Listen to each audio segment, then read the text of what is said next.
Knock knock.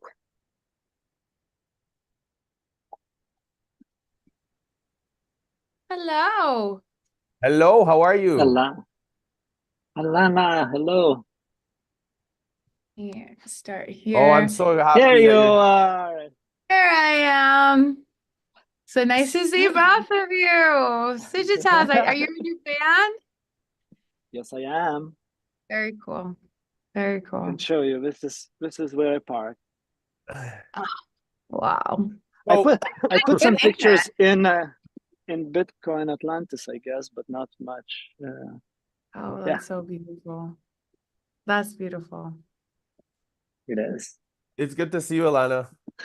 Good to see you too, Eric. Thank you. And I'm so sorry, guys. I knew that there was something going on. I looked at my calendar and I'm like, I feel like there's something missing. And I'm like, okay, well, there's nothing on my calendar. So I always put everything on my calendar except for this. So anyway, I'm sorry. I just had to get ready real It's quick. okay. It's okay. If with your both of your permission, I'm going to record this like a podcast. I think that there's a lot of value in what's gonna happen here. And so I want to interview this in about openness and something that maybe we can share later through the podcast as well.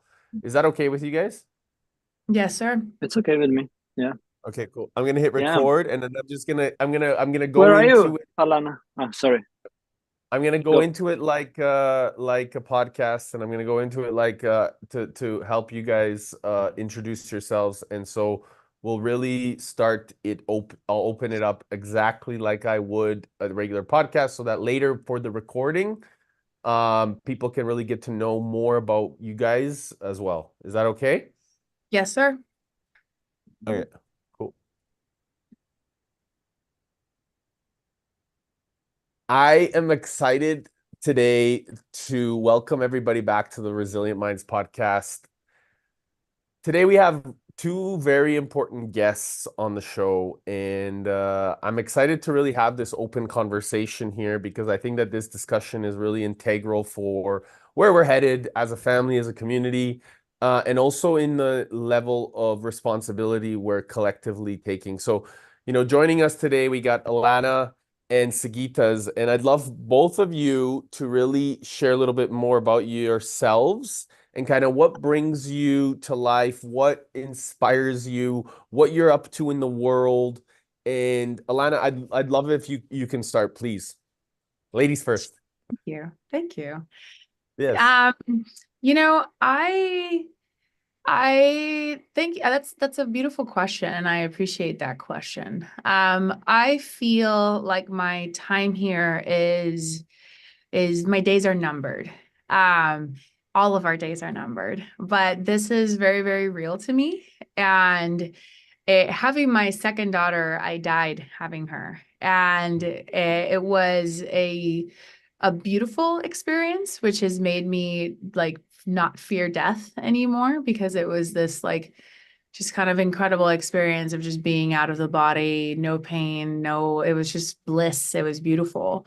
But I had just had my daughter and my husband was over the body and like everybody was really sad. And I felt kind of guilty because I was like so happy and so like, wow. But like this family that I'm responsible for that is there is very sad. And I just felt like, well, I'm not ready to go. And I remember just like collapsing all of my energy into the body and just waking up and just suddenly I was like looking through my eyes again.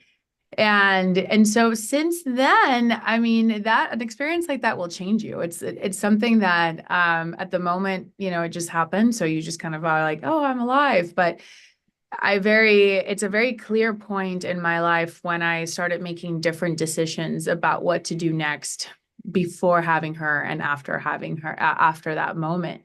And since then, it's just, life is gone in an instant. And so you need to make decisions I need to make decisions that make this time on earth worth it, that make my time here push the world in a better direction And because I feel like there are some nefarious games being played, and if you do nothing, they win because that's all they're doing. That's all the focus. That's all their focus. And if you get distracted, they win. So for me, what winning is a happy world where everybody can be free and everybody can choose to live the life that they want to live in responsibility according to their community. And so for me, that's what winning would be. And I see a lot of losing right now, a lot of sadness, a lot of fear, a lot of conformity, a lot of those things. And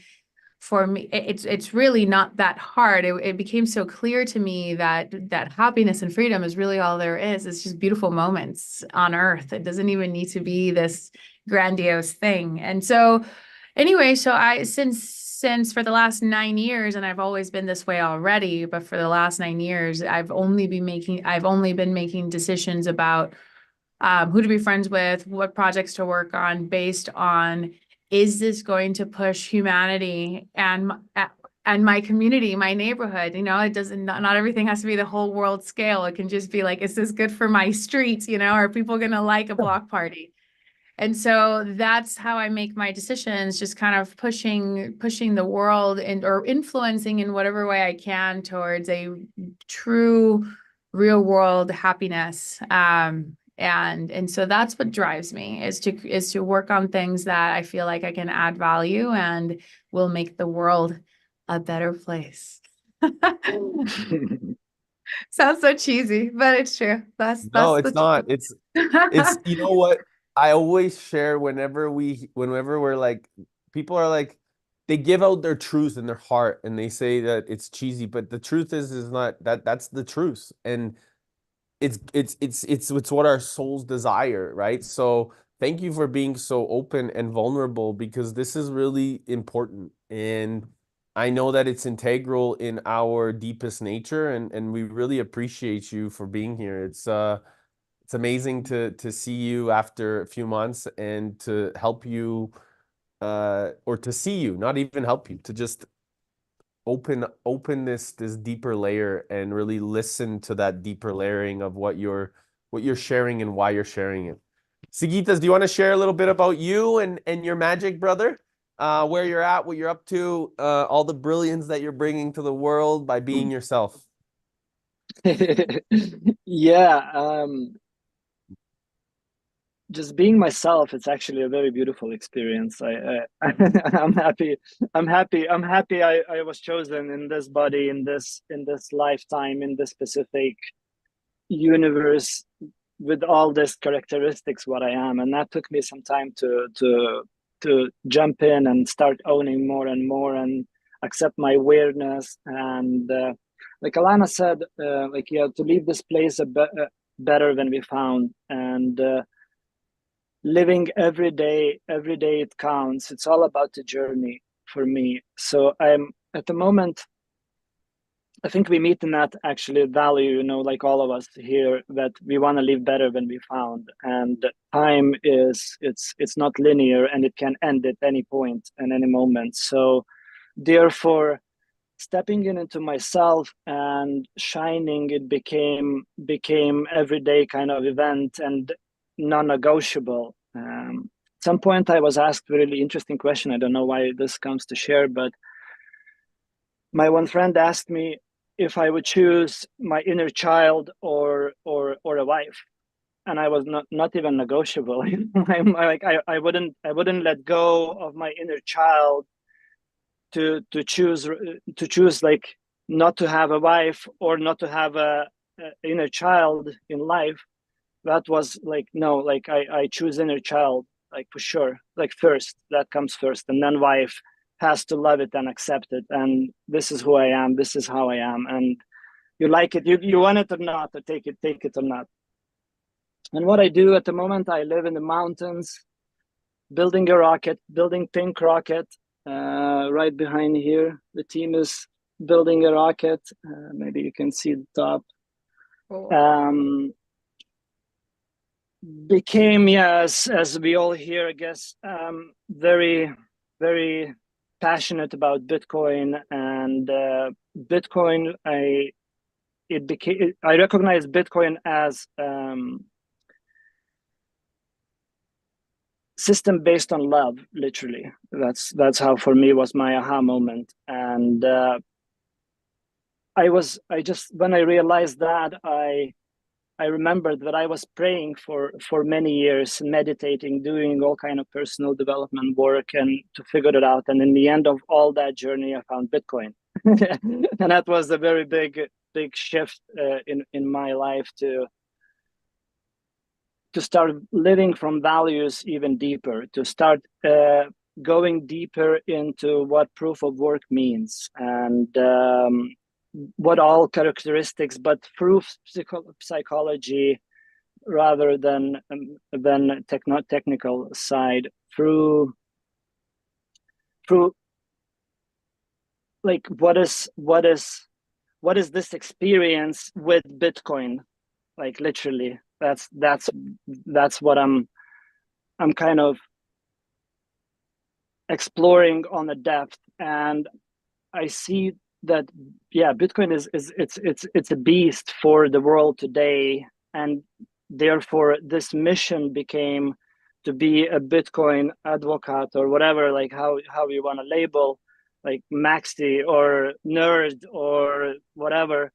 It became a noble mission, and me and Eric, we starting doing this shows or conversations every day, and build it live. And I realized that building live and streaming it live, it becomes everything just exponentially more faster, and just as you said, like for you 9 years, right? So for me, I feel it's been quite many years where I live by my passion, and I'm not focusing on money. And now with Bitcoin is it's very clear path where to go, what to do, and it comes more like from knowledge and heart alignment, and knowing what to do and what to say and what to build in a moment. And yeah, something there, creating world from the heart and love, and valuing community beyond. And literally, like I wanna like, yeah, it's a community worth standing for, fighting for, putting life for. Literally, that's what is Bitcoin became.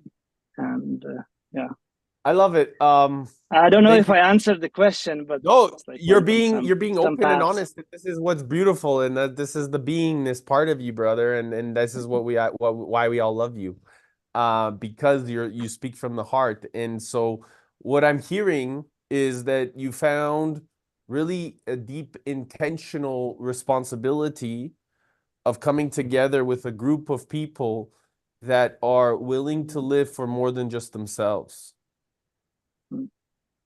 Oh, Yeah. yeah. That's what I'm hearing. It's not even Alana, it's not even a choice kind of anymore. It's like, that's right, it's because a fuck yeah, it's a fuck yes situation, you know. So it's like it's a family going for to make a world a better place, literally, and we are doing that every day.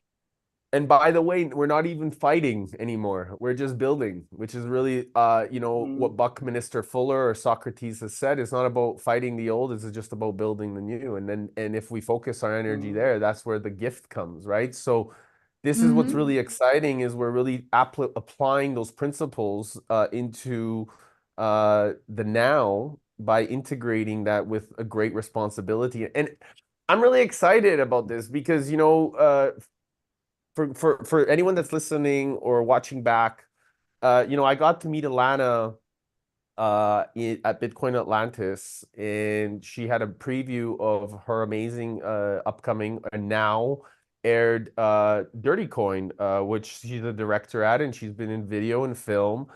And it's something really beautiful that I observe, because you can see the sense of responsibility, the sense of communication, the clarity in the questions, and the quality of our questions determines the quality of our life, the quality of our responsibility, the quality of our relationships.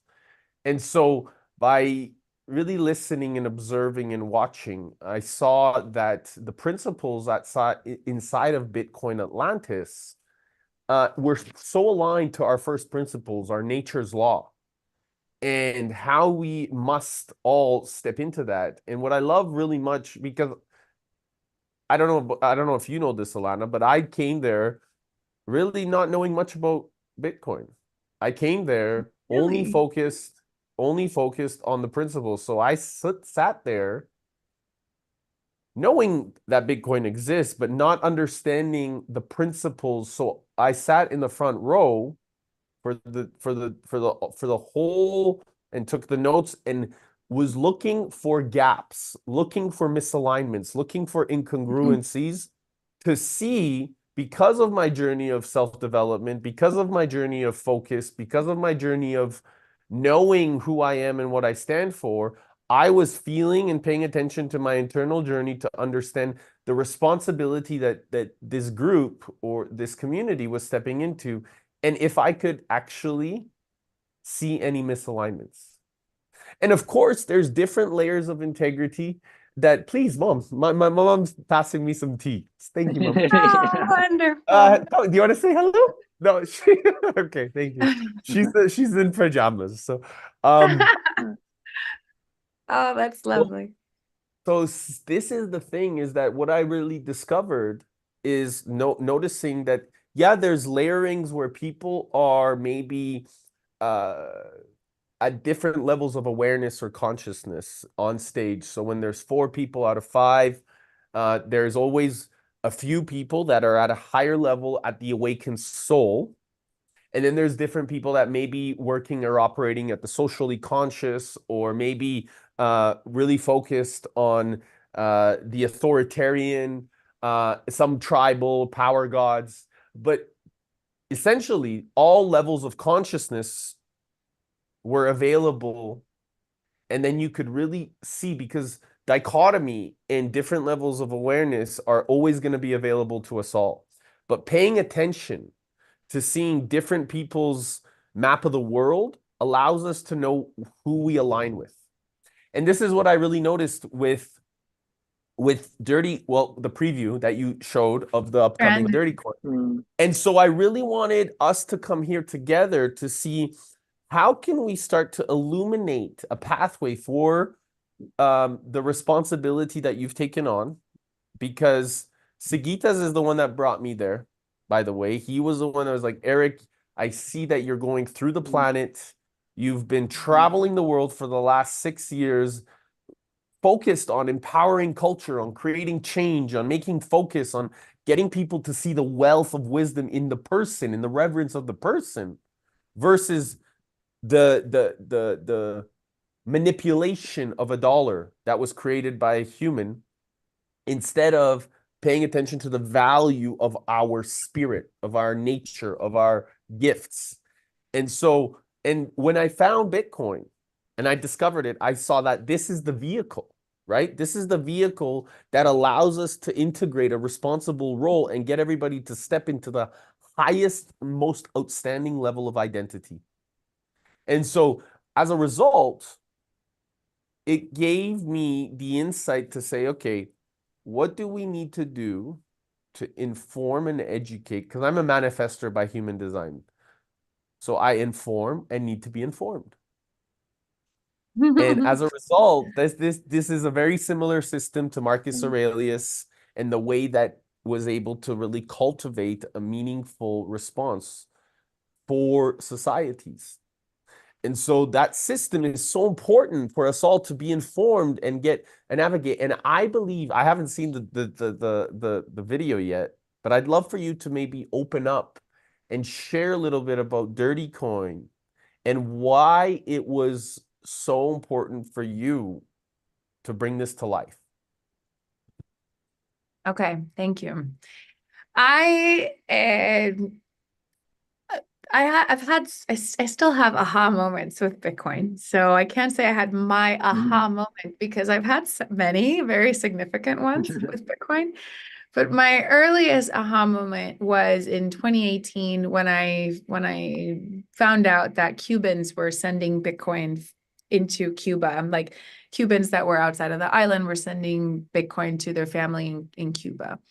And that to me was kind of mind blowing because I'm half Cuban and my grandfather Cuban was telling me this. And here I am having a conversation with my then 80-something-year-old, now 92-year-old grandfather about Bitcoin and what it means. And I already knew about Bitcoin, about it like intellectually, but he didn't know about it intellectually, but he knew how it was being used. So, and I didn't know how it was being used. So we were able to come together and I was able to explain to him what I knew at the time about Bitcoin. And, and then he told me, how interesting how Bitcoin is this, the Cubans are using it. And so that was my aha moment because it was borderless money. It was internet money, borderless money, no government money. And now what that means is that how I spend my life and how I decide to like the value that represents my energy, my effort, I can do with it what I want. And I can send it to whoever I want. And I can really own my energy. I can own me, and I earned that. Nobody gave me that money, right? At least nobody gives me any money.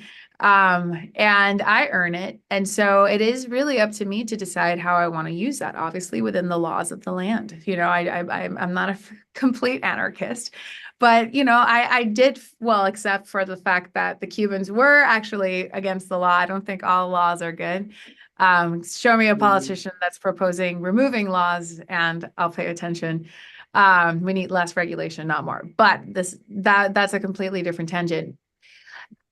I was in Silicon Valley at the time, and at the time in Silicon Valley, the people that were using Bitcoin were using it in Silk Road. So if you were into Bitcoin, you were probably buying drugs, and it was kind of taboo to even talk about Bitcoin because so many people were buying drugs and other things on Silk Road.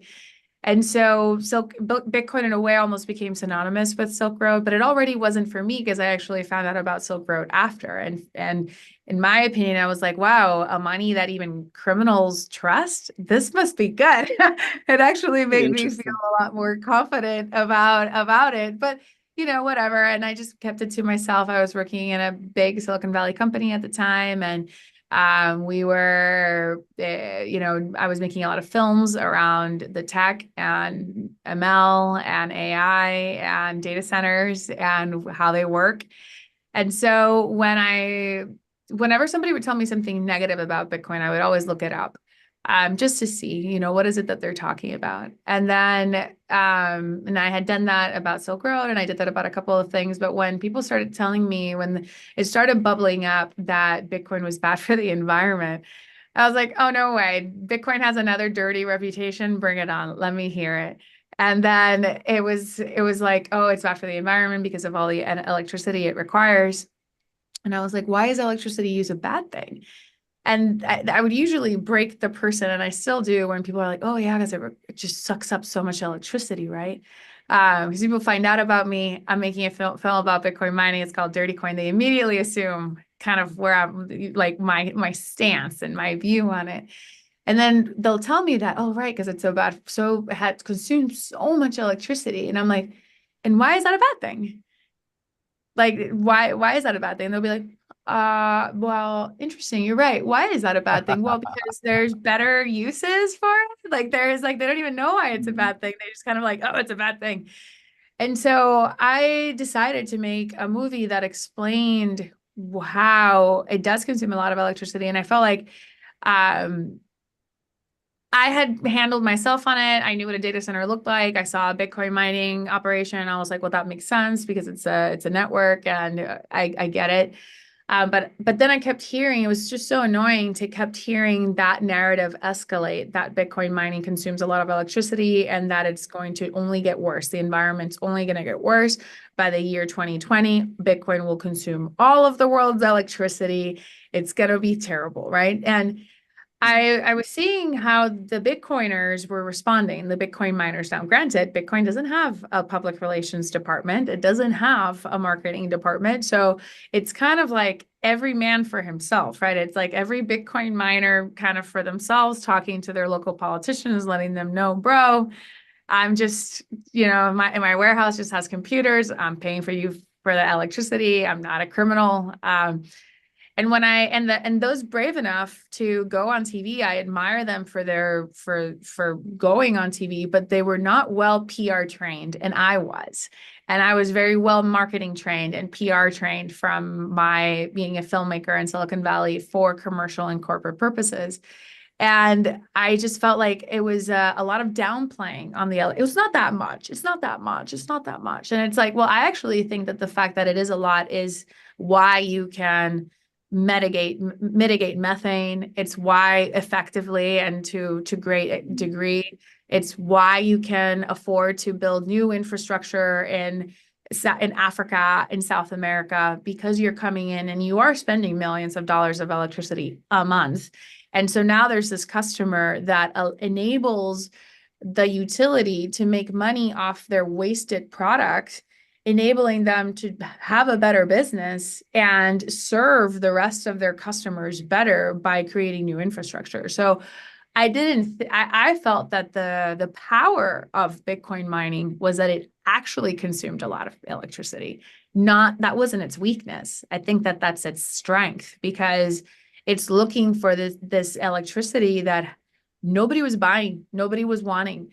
At this point, right? Bitcoin mining has changed a lot. Every epoch brings kind of like a different miners into the space. And, I'm not going to say that this is the case all the time. And there have been some negative reasons why turning on a bunch of miners in somebody's house suddenly creates a brownout in the community around them, and that has happened and been reported. So, it's a new technology, and it's kind of I feel like I'm chaotic good, so I'm okay with a little bit of chaos moving forward in technology. You got to break the shells, to make some eggs. So.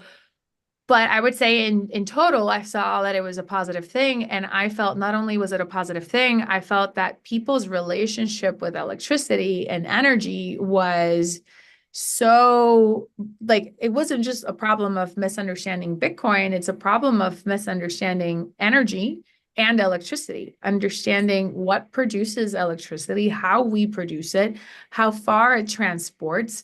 When people say, oh, that electricity in West Texas could be used for a better purpose, it's like, who's going to move to who? They're welcome to buy that electricity, and they have been welcome to buy it for a long time. These people are in the middle of nowhere. And like some of the facilities that I've been to are in the middle of nowhere. Nobody else is buying that electricity. So our relationship with, I mean, you see it in the news. It's like Europe urging people to de-industrialize, to use less, to conserve, and this idea of scarcity of energy. When we have energy all around us, and we have 0-point devices, for example, that have been proven to create unlimited amount of electricity. And so, but these things have been suppressed. And so I don't think that this is just a fight against Bitcoin. It's really a fight against our relationship with energy and electricity. And so when I knew I wanted to leave the corporate world and I wanted to do something original, and when I knew that a documentary would take a lot of time, and that it's taken already 2 years of my life, and now when it's done, now another 2 years begins, or 3 years, or really the rest of my life talking about the film. And I knew it's like a tattoo. You make a movie, it's like a tattoo. People will keep asking you about that movie until you're old and gray. They're like, hey, that movie you made in 2024. And so I was like, what am I willing to live with for the rest of my life? And days are numbered, and what is going to, I think, create the biggest impact. And so I felt Bitcoin and energy and getting people to a place where they're going from, and aim it at new people that have a misunderstanding on both of these things, and open up that Pandora's box enough for them to look in and be and want to come in and look in, which is what that movie is, and then just kind of let them have their own aha moments after that. Let them keep digging. Let them. It's just one movie. I'm not gonna complete. All I can do is nudge them. Look over here. That's all I can do, and I need to do that in an entertaining way that makes them kind of think. And the way the universe works, whatever light bulbs go off for them, as I'm sure you guys have experienced this phenomenon, suddenly you see it in the newspaper, suddenly you see it online, suddenly you see a friend tells you that they're doing that. So you are now aware enough of that now you can receive even more information from the universe. And so that is why I decided to work on this film, because I felt that it was a fuck yeah. It was I can do this. I can talk about energy, and I can talk about this for a long time. And I was humble enough to know that I didn't know. So the journey of discovery was very exciting. I was like, wow, I'm going to go to all these countries and see if this is really true. Are they actually building new infrastructure? I want to see the substations with my own eyes. And, boots on the ground, talking to other people. I was a skeptic. I was wearing my skeptic hat the whole time. I would ask people that were not, I would want to get out of the mine and talk to locals. And it's like, all right, tell me, how's it going? And they're like, yeah, it's kind of noisy. And we talked about it, and they're going to put a fence up, and we're going to see what happens there. It wasn't always positive. And some of the other times but most of the time was that, yeah, those guys are really cool. There's really not a lot of traffic coming in and out. And we have this new substation that we're going to connect a hospital to. And that's really cool. So even with my skeptic hat, I just kept seeing green flags everywhere. So that discovery phase made me feel like I didn't even know how right I was before I started the journey. And then I saw a lot of confirmation and a lot of areas where it can be a negative implementation of the data center, of like where to use it. And there are bad ways of doing it. So it opened my eyes to just kind of like the nuance in that conversation. And so now I'm really happy to say that there were quite a few at Warsaw at the premiere. There were maybe the theater was packed. There were people sitting on the stairs, so that was good energy. There's a lot of energy in the theater, and half of I don't know if half, but like a good third at least of the theater were not Bitcoiners. So and the other 2/3 were the hardcore European maxis. So I had both people in the room, and they both liked it, and that was definitely a confirmation for me, because other than me and my editor and my animator had only seen a portion of the film, nobody else had seen the film before the premiere. Nobody, not even my husband, not all of my animators, illustrators, nobody knew what the hell I was doing and so when I put it up there, I put it in the theater. First time I even saw it on the big screen, because I had been traveling and doing everything out of my laptop. And it was a good feeling. And from there, we have a bunch of screenings going on. It has been really tough for me to sell the film, I'll be honest. Bitcoiners are stoked about it after they hear it, but I have talked to a lot of distributors that say they already have a crypto movie that they're working on, and they're already they put me in the crypto movie box. But, that was obviously before the movie was done. It hasn't even been a month. Now that the movie's done, I can actually show them what I'm talking about and not say it's a Bitcoin mining documentary. It's in my head right now. It's not in my head anymore. I can show it. But I'm not waiting for anybody. This train isn't waiting for anybody. Right now, I'm still the executive producer of this film. So I intend on getting this film distributed and out there no matter what. And that was my decision going into this. And now we have screenings in Miami, Nashville, Arnhem, Berlin, Austin, New York, San Juan, Atlanta. And these are sponsors that are sponsoring screenings, private screenings. These are people that are getting the private license to license the film.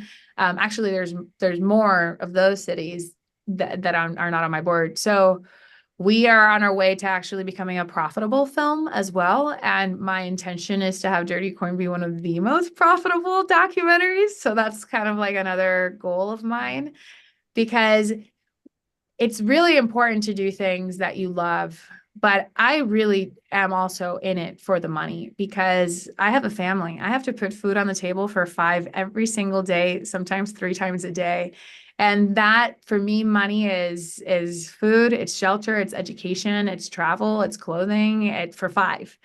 And I am the breadwinner of the family. So it is my responsibility to make sure that those things are covered. And with DirtyCoin, through merch, through ticket sales, we're going to go to the box office. We're going to, what I think that, feel free to break me off at any point, but this, I'll finish this point. I think that filmmakers have gotten a little soft, and they've just kind of want to finish a movie and have Netflix buy it for them for many millions of dollars. And old school filmmakers had to test their movies out in the movie theater.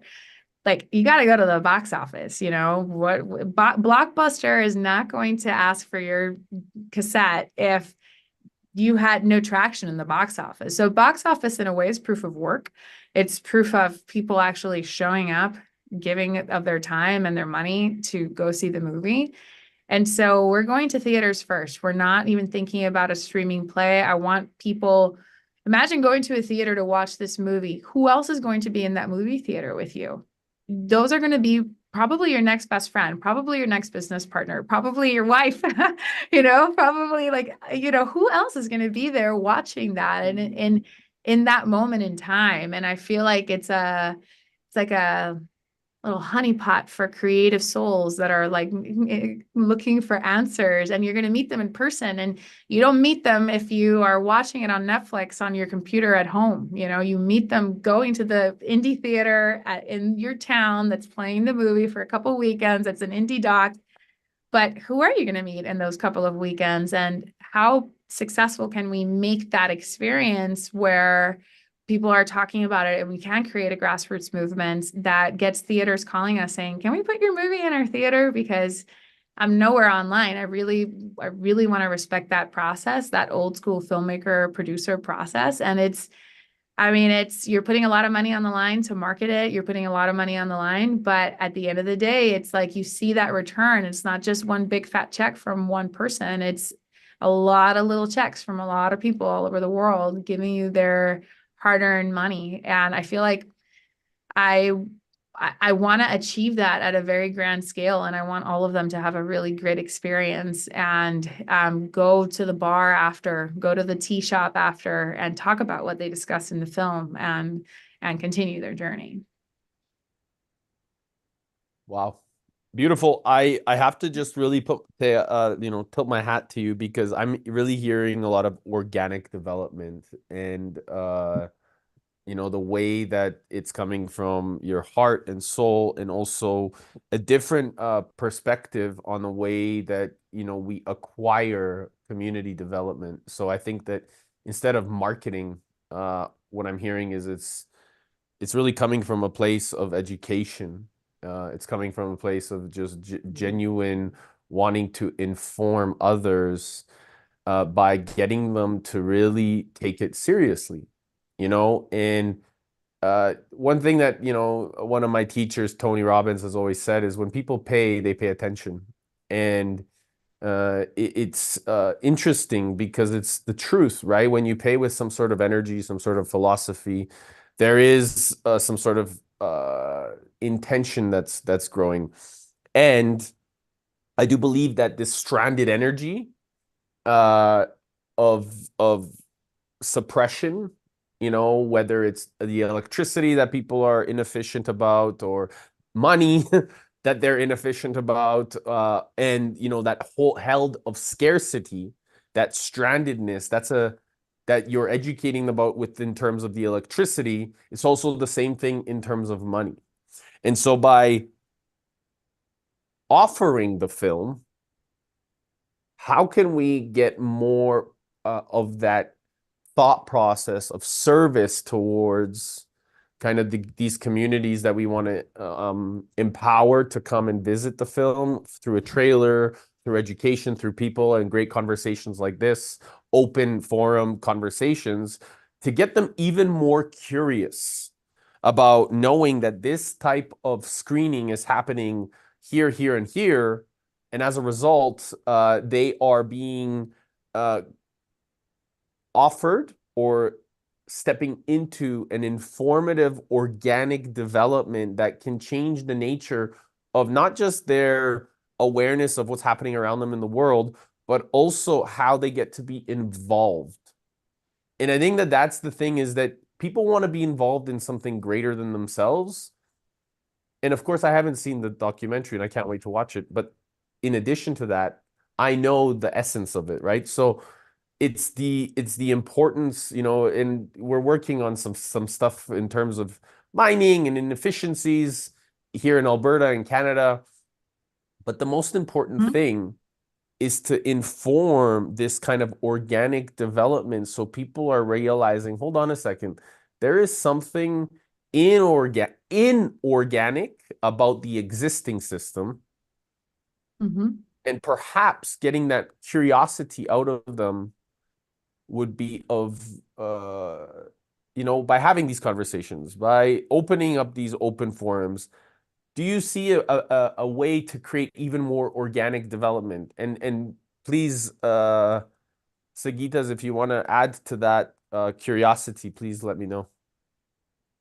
Yeah, I want to admire your path a lot. Like, it sounds super cool, the way you chose to present, and I remember like watching you on stage in Atlantis, and I saw your mischievous, coming through the back doors, like kind of like that.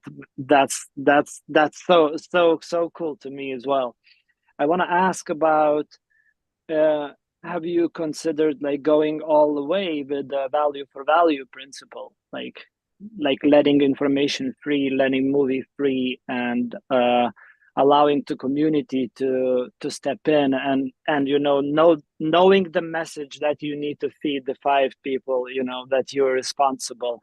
That would, I think, like, hey, this is, like, even like, I think it's just can be the funnel kind of situation, towards you, like in choosing to contribute rather than putting a price on it. That's would be my kind of. So I'll start with yours, and then I'm going to go with yours, Eric's.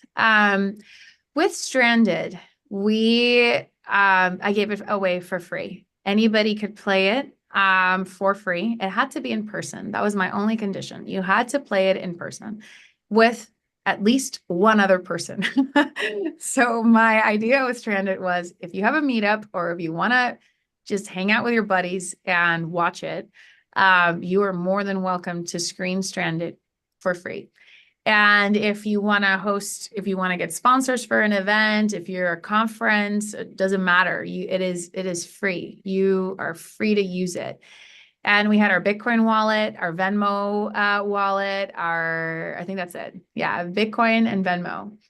And I think that in total, we've had over 100 meetups screen it around the world. We've had, maybe of those 100 meetups, I don't know, 10 or 12 of them were conferences that bought tickets. And we probably made $350 of people giving value for value. And this has been a movie that I now listen to people quoting in podcasts talking about my movie. So it did provide value for them, yet $300 doesn't pay for one ticket to one of the places that I went to. So if I think that we're not ready, I think that is a good idea, but the value, sometimes you have to ask for the value that you require, because then you resent the work, and I don't want to resent the work. So with DirtyCoin, like if I can't make money doing this right now in the middle of the day, I would have to have another job. Yesterday I was running all over creation, signing stuff for the film, then going to talk about the film. I need to make money. Again, I have to put food on the table. So if this is not a charity, this is a way of showing that you can be a conscious capitalist, that you can create something that the world needs and bill fairly for it, or bill what you think is fair for it. And whoever wants it enough will buy it, and whoever doesn't goes away. And when I see a lot of these and I've spoken with a lot of other Bitcoin filmmakers that put up their work for free on YouTube, and they're incredible videos, like incredible work. So good. My hat's off to some of the things that these guys are doing, all of the things practically. They're traveling around the world. They're showing how to use Bitcoin. They're spreading the word. They're creating these incredible shows. And they're not making a lot of money. They have to also, they're not making, most of them are not making any money.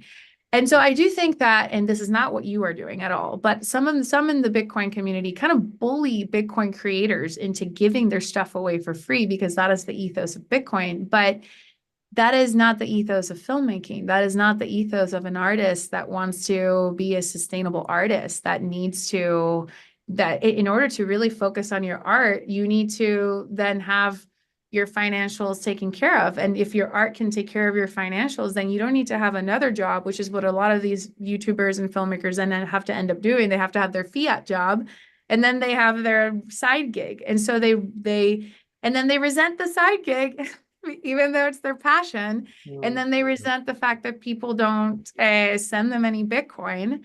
And I was in a room with a lot of us talking about that. And I was like, well, I've billed the whole way. And I tried with Stranded, and because I raised investment money for it, real sponsorship for it. I knew that this was going to cost a lot of money. This is not my first rodeo. I've made a lot of corporate documentaries where we also traveled the world and we also interviewed a bunch of people. And I just knew how it was going to cost money. My camera guy wasn't doing it value for value. My camera guy billed me money. My illustrator billed me money. Everybody billed me money. The American Airlines billed me money, and Airbnb did as well. So it's important that, in my opinion, and for an artist like me, I think that there's all kinds of artists, like you said, Sujitas, that we all need to embrace our uniqueness. My uniqueness is because I have a big family and I don't come from money and I don't have any saved money or anything like that. I'm a college dropout. I'm responsible for my own freedom and the freedom and the wealth of my family. And so I do think that when people pay, they pay attention. And I can see that even in myself, if it's like something free versus something that I have to pay for. I do recognize the difference. And there are so many examples of that that I've studied. But then, so no. So basically, if people don't want to pay for it, they don't have to see it. And my example with Stranded was that if I were to go with that strategy, I would be losing money on this, and therefore I could not continue to do it. And so I need this. Yeah, so that's it. So whoever doesn't want to pay for it, they can go ahead and they can not pay for it and not see it. But I do want to create a situation kind of like what Angel Studios has done. And we are working on a system where if somebody has a lot of money and they want to buy tickets so that people that can't pay for it, that ticket, claim that ticket for free, we definitely want to implement something like that, because I do want people, there are some of us that are in a better financial position than others. So let's say you enjoyed the movie, you can buy the 4 more tickets for 4 other people to go and watch it, and they can go and watch it for free. I'm all for getting this into as many hands as possible. And honestly, once the film makes its money back and makes a lot of profit, we can decide what we want to do with it then. But, we can hold it. We can hold it for now. We can have it make the money. Now is when it's hot. Now is when we're talking about it. Now is when we can monetize it. And who knows in the future what we decide to do with the movie. But for now, the movie has to be profitable. And I urge creators to, as somebody that has been in this career for 15 years, I mean, the ones that stick around are the ones that are profitable. Otherwise, you're just like an influencer online, and that doesn't really, maybe it's good for the ego, but it's not good for anything else. And so, yes, so that's that. For people that want to get involved, Twitter is a good place for tourists. We have a Twitter account. Anybody that wants to kind of know what's going on, they can follow our Twitter page and they can know where the screenings are happening. Right now, there are a lot of people that are actually purchasing the license and making the film free for everybody in their community. They're deciding to do that. And that's their choice. They've already paid us, and they can decide to show the movie for free in their community. I believe Berlin is billing for tickets, and they're also giving a lot of tickets away for free. And that's their decision. It's their event, but we've already, paid for the translation. For example, translating into German also cost us money. So all of those the translators and, all these checkpoints cost money. But then we also have a Telegram group, and the Telegram group is if anybody wants to be a part of the conversation. And I started that early on because I didn't want to just be like, I'm taking this documentary on and it's just going to be what I say. I invited miners and Bitcoiners and environmentalists and a bunch of people, whoever wanted. It was an open invitation to come to our Telegram group and discuss. And I would mention where I was visiting. I would ask for, do you know anybody in this country? Do you know anybody in this town? And that was a great place. I would put what I found, what I recorded, and then people would ask me questions like, hey, can you check with them what this is and that is? So for those who were there from the beginning 2 years ago, they were a part of the creation of the film itself. And now people can be a part of like the distribution conversation and other conversations as well. So that's that. Now, how can people take this on? This documentary called, I think it's called Awake, if I'm not mistaken. It's the man that brought yoga to the United States, to America, not just the United States. There was a documentary on him, and it is actually one of the most profitable documentaries ever made. And I've been learning a lot about all the things that they did. And one of the things that they did was that they created these public screening licenses, and a lot of yoga instructors would license the film before they made it available online. The only way you could watch this documentary was in the theaters or in a private screening. And so a lot of yoga schools bought the screening license to screen the film, and they were able to create full day events with panels and sponsors and all these different things around this movie about, this person that created that. And that was a really good, and one of the things that the producer was saying, the executive producer of the documentary, was that he found that certain yoga groups, it united their community more. So they kept getting more and more public screening licenses because they're each for 1 day screening. They kept getting more and more, and they were making money off their screenings, and they were engaging their community a lot better. So I hope that would be the case with DirtyCoin. Berlin, for example, I'm not producing that screening. That's for the Berlin Meetup. And, it's a German Bitcoiner that's putting that together. And that's his way of like bringing that message. And he's designing the whole party. Like he's designing the whole thing. It's his vision of how he wants to share this with his community. And so that's another way, like I guess there's different levels of deepness. If somebody watches the film, and actually anybody that's seriously interested in a license can contact me. For now, I don't know how many contacts I'll get after saying this, but they can contact me, and I am sharing the movie with anybody that's willing. They don't have to license it blind. They can watch it, and they can then decide if they want to screen it. And then that's a way that they can screen it. They can host a panel afterwards. So depending on how involved in it and how much the person liked the movie, they can then take it on and use it as an anchor to an activity that they can then build around. So it's like, come and watch the movie, come and see a panel, where it's a great opportunity. It's a great movie to invite new people, and a great opportunity to invite politicians and anybody involved in their local energy.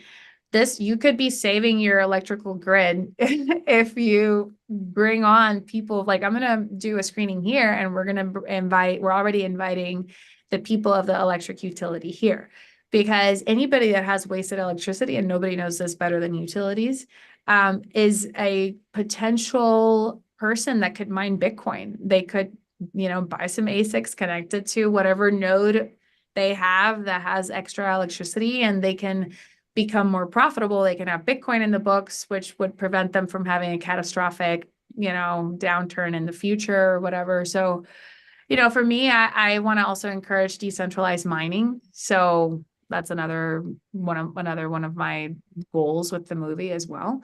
So yeah, so I think that there's going to be different levels, and depending on how much DirtyCoin really fills a need or a void for different people, they can go from retweeting and watching, like going to watch the movie. We're going to be in Nashville. We have a big space in Nashville. We're going to have up to 800 seats. So let's see if we can fill out 800 seats in Nashville.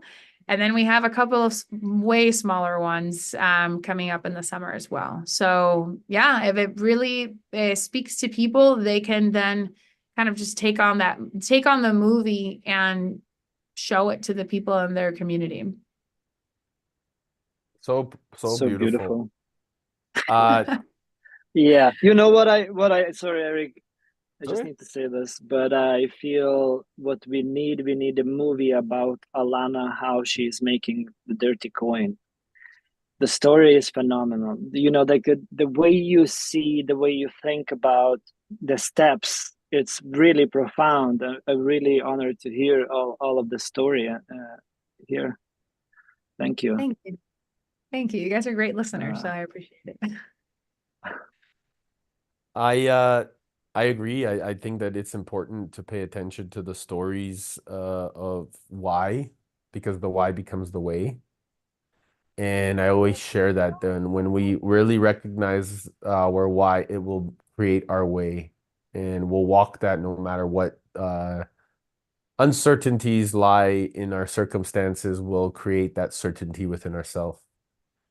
And I really like, because in terms of the energy companies and sustainable communities and how this can be impacted in terms of bringing community more together to help them, educate them, understand the responsibilities that they can step into, these energy partners, creators, people that have been around for centuries, doing the work inside of the energy sector.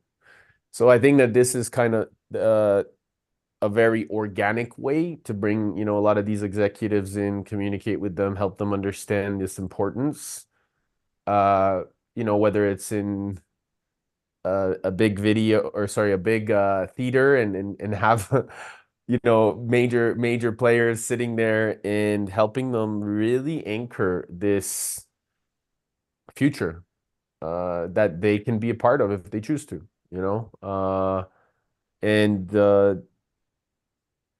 there's a lot there that I'm excited to unpack in the coming months with you and talk about deeper, because of what we're already, the relationships we've already built and building, and the projects that we're undertaking. And I think that this would be a great way, to really build, not only, like you said, this type of event that then we can have really open discussions about, that we can really execute action plans, that we can talk about what's the responsibilities that we're stepping into, rather than just watching a movie and saying, hey, great, that's cool. But like, what are we doing as a result of the information? Knowledge is potential power unless it's execution.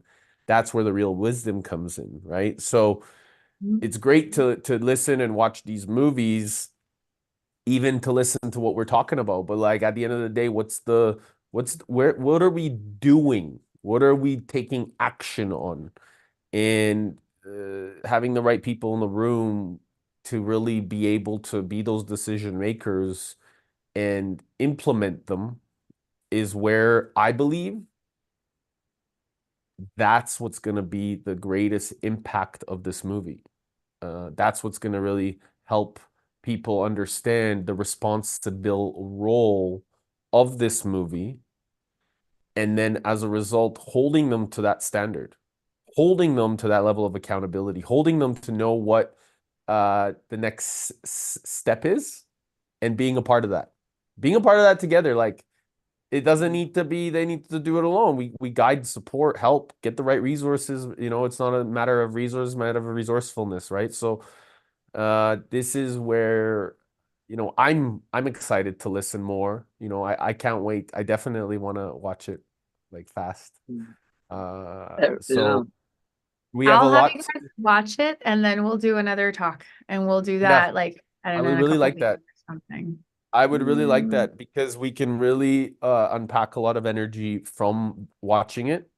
Uh, and I'll have lots of questions, and because I'm a curious mind, and I know also I know that it'll give me a lot of ideas, and it will also help stir some others, and then I can start moving a lot more energy in other places as well. So that is something that I am excited for, and I can't wait.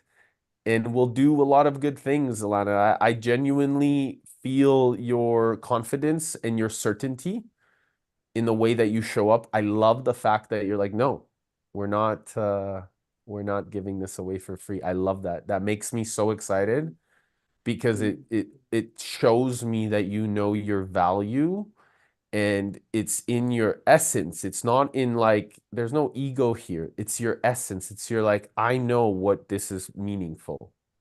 And we're not settling for anything less. And this is our community's responsibility is to hold those standards because we are going up against people that have owned their value in the darkness. So now we get to own our value in the fucking light. And that is really exciting, you know? And so I acknowledge this wisdom that you hold, and I acknowledge this massive responsibility that you've stepped into. And I can't wait to support you. Thank you. Thank you. This Oh, has been a wonderful journey with a lot of incredible people. I mean, I feel so honored, like so honored.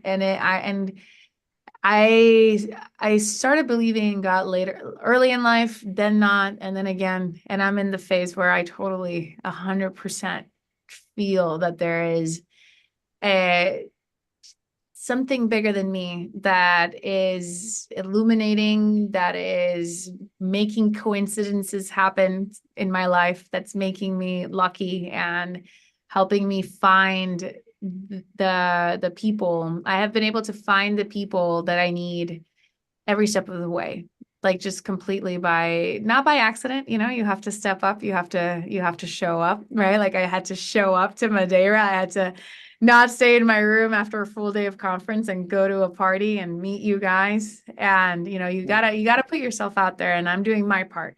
And I feel like there's something in the universe that's doing their part as well. And I really appreciate the being seen by the universe, because I feel like having this conversation with people like you guys is just like it just opens another door, another two doors. And it just continues. It just kind of gives you another pass, like another day with great minds. So thank you.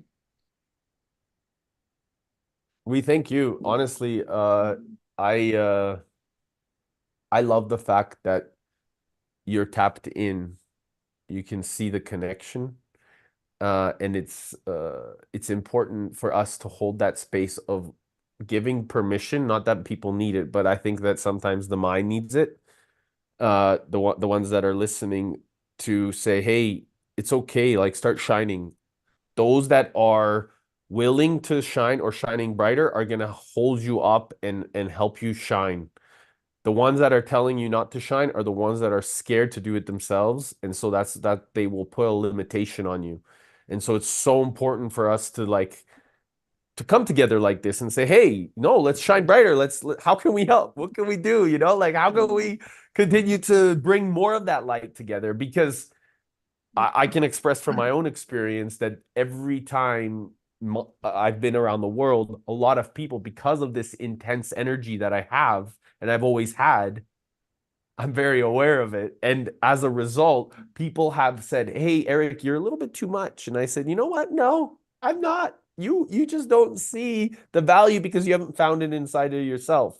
And so this is something that and then as a result of owning that, you own that, you start bumping into people that are like, yeah, Eric, keep shining, keep going. And so this is where we have to really come together, and I really resonate with what you say. It's like, own that, share that, go out there, be out there.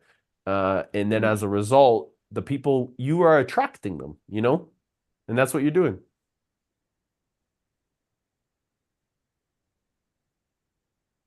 Absolutely.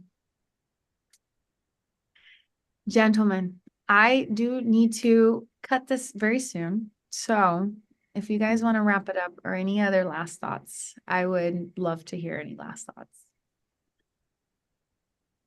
I would like to share, yeah, like I would like to share that it felt somehow very sad to hear how Bitcoin community is in the mindset of hodl.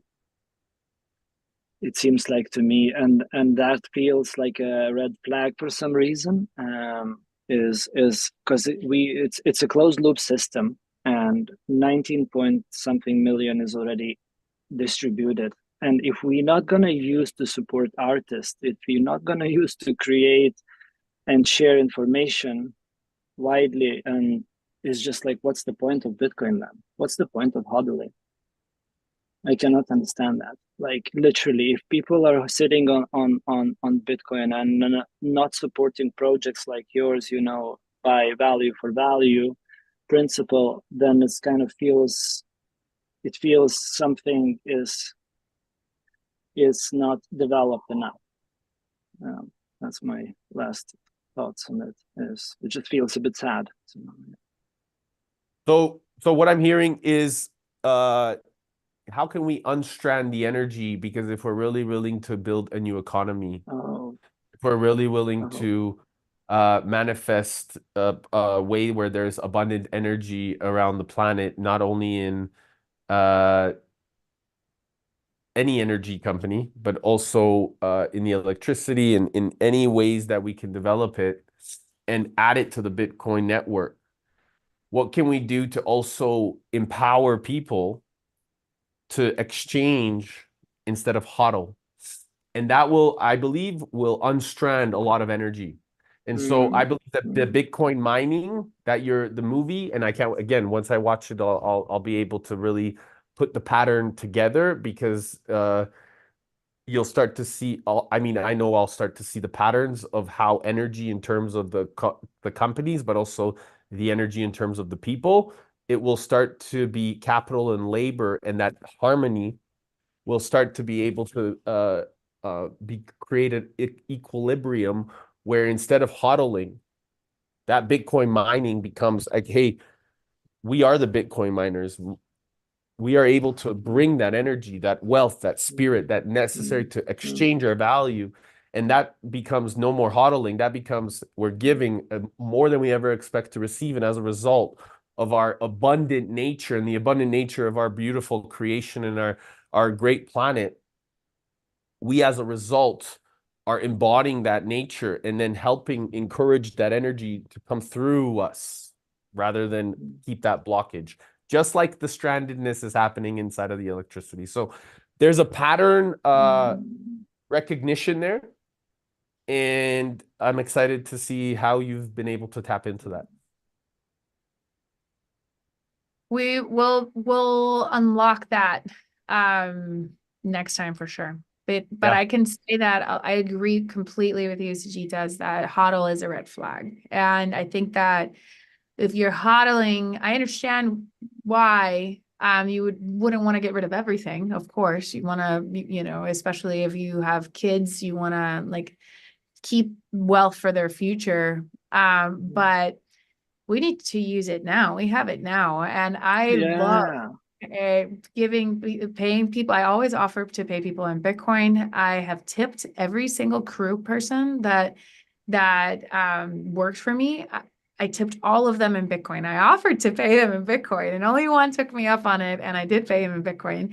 But everybody else, I would walk them through downloading a wallet and sending them Bitcoin right away, and just, $10, $15. And what's cool is that I started doing that a couple of years ago, and Bitcoin has come up since then. So they came in at that bear, and they've seen their Bitcoin climb. And I love getting screenshots from them telling me that, you know, their Bitcoin is up higher and they get excited about it. And they're like, now I know Bitcoin. And somebody sent me a message and he said that somebody had offered to pay him in Bitcoin. And it was only the second person to do so. I was the first. And he said yes.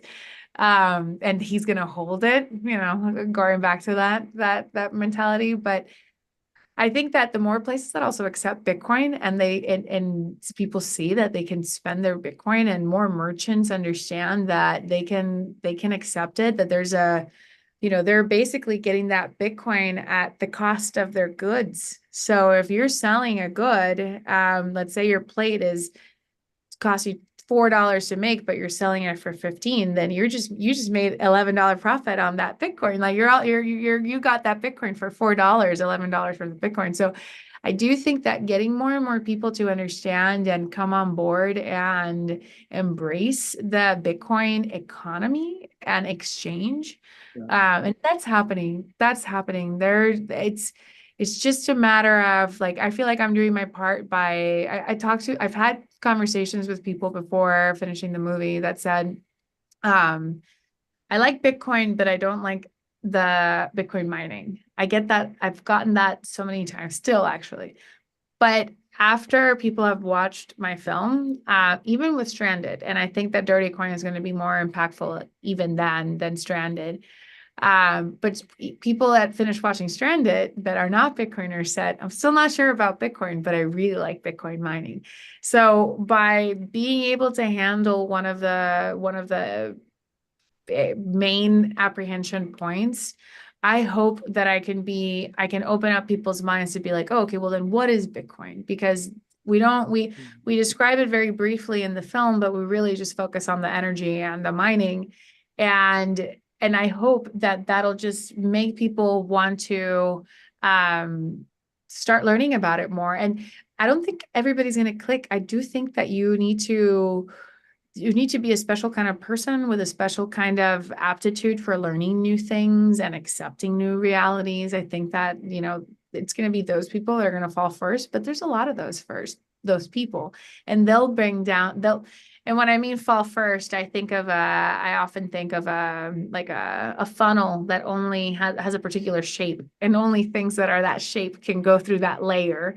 And then that goes down to the bottom layer, and then is able to create another funnel with other shapes that then they can bring their friends and family. And ultimately it's going to be a runaway effect and global effect, and it's occurring. But I agree that there are red flags within the Bitcoin community. And Eric, you mentioned it at what you experienced at the conference. And I experience that in Bitcoin conferences all the time, where I'm like, this person is either a controlled opposition, CIA, name any of the other intelligence agencies, or some other, they're here for a nefarious reason. And they are planting seeds of that a lot of Bitcoiners will just kind of chant what they hear.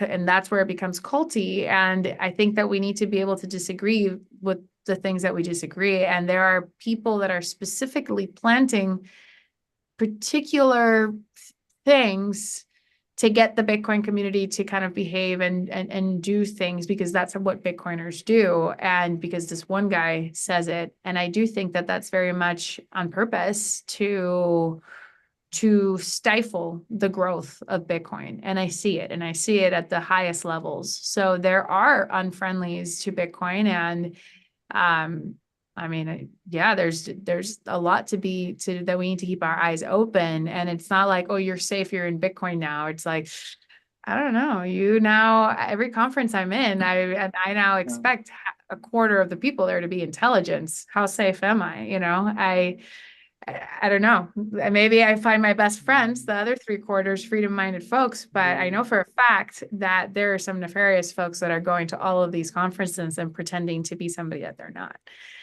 I know that for a fact. So I do think that it's super important to always keep that skeptic mind, and you know, what got you into Bitcoin, keep that curiosity going, and keep that, you know, because there are definitely some folks that are impeding the progress of Bitcoin within the Bitcoin community. Thank you so much for your time, Alana. I know you got to go. I want to just last question kind of ask you before we end off is like if you had 3 days left to live, what would you do? 3 days to live. I would do a big party, invite all my friends the first day, all my friends and everybody that I know, and say goodbye. And then the second and third day, I would go with my immediate family and my husband and my 3 kids. And we would probably stay in this house. I really like my house here in Puerto Rico. And we would make delicious food and look at pictures of our life and say goodbye. Beautiful. And if anybody wants to connect with you about the licenses and how to connect with you best, where's the best place to go to find you? Good question. Telegram is getting a little out of hand. So I was directing everybody to Telegram, and then Telegram got a little out of hand. Twitter is a tough place. I would say Twitter is a good place because then I can kind of see them as well. I can see who they are, what they put out in the world. Even if they're anon, I see what kind of anon they are. So I would say Twitter is a good place. LinkedIn is a good place as well. Those are the only 2 spots that I'm in. I did start an Instagram for DirtyCoin, but I'm not managing that account. I want to stay as far away from Meta as possible, but I understand it's good for marketing the movie. But I would say Twitter and LinkedIn are good places for people to contact me personally. Cool. And I Sigita, do can you have send anything those links and you Please. can put them up if you want. I will, 100%. Thank you. Sigita, Yeah, you thank want to you. finish off?